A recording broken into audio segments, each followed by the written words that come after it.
It's estimated that in 2 years from now, that's 2027, the second-hand markets will be worth a whopping $350 billion. So you can imagine the kind of money that we can make if we start now to focus on upcycling.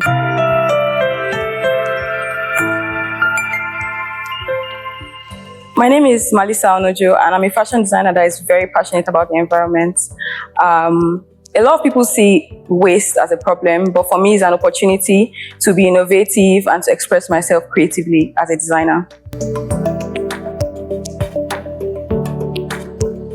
My initiative is creating jobs and opportunity through upcycling by taking discarded clothes, deconstructing them, restructuring them, or even use of embroidery or fabric manipulation to create new innovative designs that are one-of-one pieces.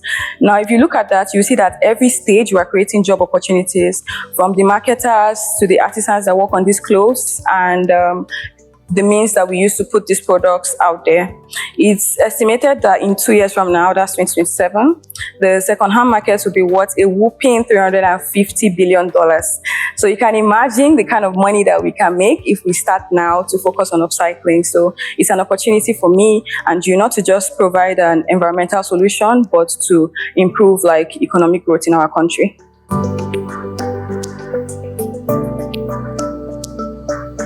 I stumbled into upcycling because I hated looking like everybody else. I found that for family events, when they share t-shirts or church events, I didn't want to look like everybody else, and then I chop my clothes up and I come looking different. Now, along the line, I participated in a pageant that opened my eyes to sustainability. And over the years, I've grown, I've learned, I've done research. And if we all keep searching, we'll see that there's a growing problem in this industry. 80% of the clothes that are donated end up in landfills or secondhand markets. I just can't sit there and watch all that happen.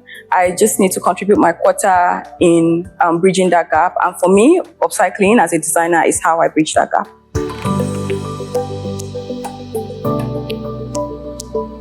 I upcycle for different reasons. Number one, I share upcycle content on my social media to create awareness and to encourage my audience to also practice this. Secondly, I think designers find expression through different means. Some people design through draping, some people design through stenciling, collage, sketching. But I find that as a designer, when I upcycle, I shine the most. When I look at the garment, I can think about what it can become. I can completely change it to something else and make it my own without causing harm to the environment. Instead, I'm conserving resources and minimizing my carbon footprint. So through this process, when I design my pieces, either for a collection or for something we hope to resell, I go fabric sourcing and I source based on what speaks to me. If it stands out based on quality or an interesting detail. I find that sometimes there are certain things I would never think about doing as a designer, but when I'm thrift shopping, I see this, I'm like, wow, okay, I have to have that. Maybe I'll see a shirt that has 3 colors. Ain't no way I'm sitting there and designing a shirt with 3 colors and thinking about how I'm going to construct it. But if I see it, I'm getting it. I might need a certain kind of fabric. I'll go sourcing in the market. I might not see it, but I'll see it when I'm thrift shopping, and even for a very cheaper amount. So it has become a very big part of my process, either to upcycle and sell or find my design process through that. So I sometimes upcycle and then produce that design in more sustainable fabrics, maybe sometimes linen, cotton, adire, depending on what it is, if I'm not able to produce that particular design in quantity. So there are some of my designs that, let me say onyx or mariposa, these are done from men's dress shirts. Those I can easily find. There are some that I might not be able to replicate that same distinct, so I use other fabrics to express that design, but I found that design through upcycling.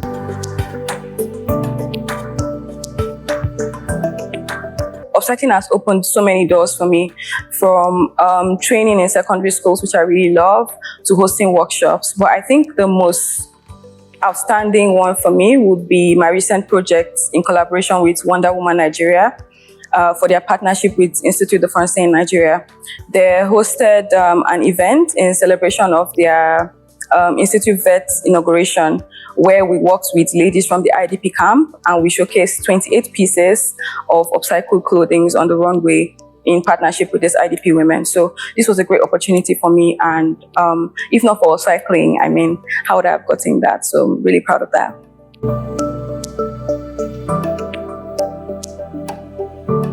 I'll say one of the biggest challenges is mindsets. This is not just for consumers, but also for artisans. People find it difficult to accept upcycled pieces as exquisite or unique, which is what they are. They think about it as low class, second-hand clothes still, but no, it's not that. Even artisans in Nigeria, they're all thinking, oh, I don't do alterations, I don't do adjustments, I don't work on things that somebody has already worked on, I want to make fresh things. So it's difficult to change people's mindsets about upcycling, both consumers and artisans. And then secondly, upscaling my production through upcycling. So like I said, there are certain designs I find through upcycling, I'm able to produce it and keep it consistent, but there are other designs that I'm not able to produce more of because it's one of one, or I can't source that much material, or even to increase my production. So we keep our production small currently. So those are some of the challenges that I'm currently facing as an upcycle designer.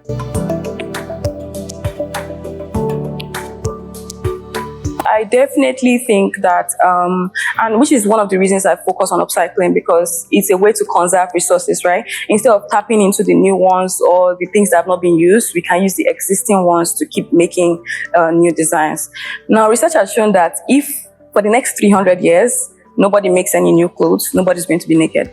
That's because we have enough clothes out there to keep us clothed, either by buying the second-hand pieces or by repurposing the pieces that already exist. So upcycling definitely helps me to conserve resources and avoid buying so much new fabric as I would typically do. I don't spend as much as I would shopping brand new fabrics as I do when I use repurposed fabrics, honestly.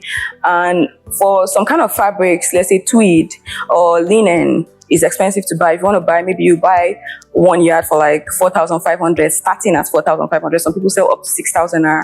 But if I go thrift shopping, I might be able to pick linen pieces at as low as 500 naira. It depends on where I'm shopping. So yes, it definitely helps economically to minimize how much I spend on my brand in production.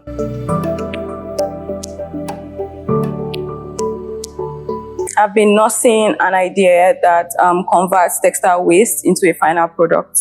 Now, this requires me, in the stage of this process, to shred textile waste.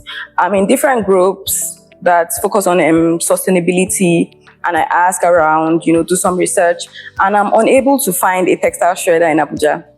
There's textile shredder in Lagos, there's in Port Harcourt. Now, if I think about the logistics of shredding in Lagos or shredding in Port Harcourt and then shipping it to Abuja, to me, it kind of takes away from what I'm trying to do and what I'm trying to achieve because of course, the carbon emission from logistics, right? But if private sectors and the government can invest in infrastructure that encourages recycling and upcycling, I think it will go a very, very long way. And secondly, we need to think about it as something that everybody needs to do, not just leave it for the designers or for the big names to come and, solve the problem. There's a brand I love so much. It's called Soy So Shop. Let me spell it, S-U-A-Y, in case I'm not saying it right. And they're based in Los Angeles. They have like a very big factory where they upcycle and alter clothes. Everything that's produced there is made from repurposed fabric. They partner with big brands, Adidas, name it, to turn their stock they don't use into something completely different that people can purchase, right? I don't think we have that kind of okay, let me say there's a gap in Nigeria when it comes to that. In my plaza where my studio is, we are like 6 tailors and I'm upstairs. I can boldly say I'm the only one that does alterations there. They'll go to their shops downstairs and, oh, I don't do that. And I never turn down alteration because I'm preaching, be kind to your clothes, treat it better, alter it so that it lasts longer, right? So if we can remove that mindset of, oh, everybody wants to be a designer, everybody wants to make new clothes, and start opening alteration shops start opening shops where you focus on upcycling, which is a long-term goal like I really have, I think it will go a long way. We don't need to all be making new clothes. We don't need to all become designers. Like, there's a huge gap there for alteration. And if you notice something about sustainability, people that are keen on it are quality people. So people who want to alter their clothes, they know the importance of those clothes. They know the importance of upcycling and giving longer life to their clothes. So it's not a market that you're not going to make money. People think that alteration or upcycling is just like a petty thing. So I think that quality people actually recognize the impact and importance of upcycling and recycling when it comes to fashion. So if we can occupy that space of alteration and upcycling, I think it's go a long way too.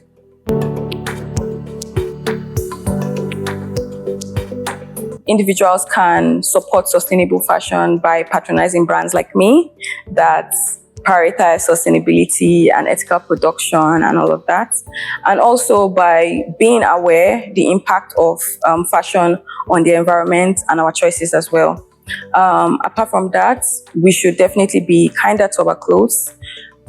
Don't let your clothes go because, oh, it has a little rip or something that you could have easily fixed. Like, just treat your clothes nicer so that it lasts longer and better. Then know that your impact is not small. Don't wait to be able to do something big before you think that, oh, you're approaching sustainability. The smallest or the littlest thing can go a very, very long way. Brands and individuals as well. As a brand, personally, we haven't given any plastic bags for 4 years now. We started with paper bags, and now we upcycle our scrap fabric to create tote bags, which our customers absolutely love. They say it's a lifestyle. So these are little things that we can do in our own way to contribute our own quota to sustainability, minimizing our carbon footprint, and maximizing the resources that we currently have. My name is Malissa Onojo, and I'm a sustainable fashion designer. I just want to remind you that sustainability is not up to me as a designer. It is up to you and I to take the little steps that we can to make sure that we are contributing our quota to reducing climate change and minimizing our carbon footprint.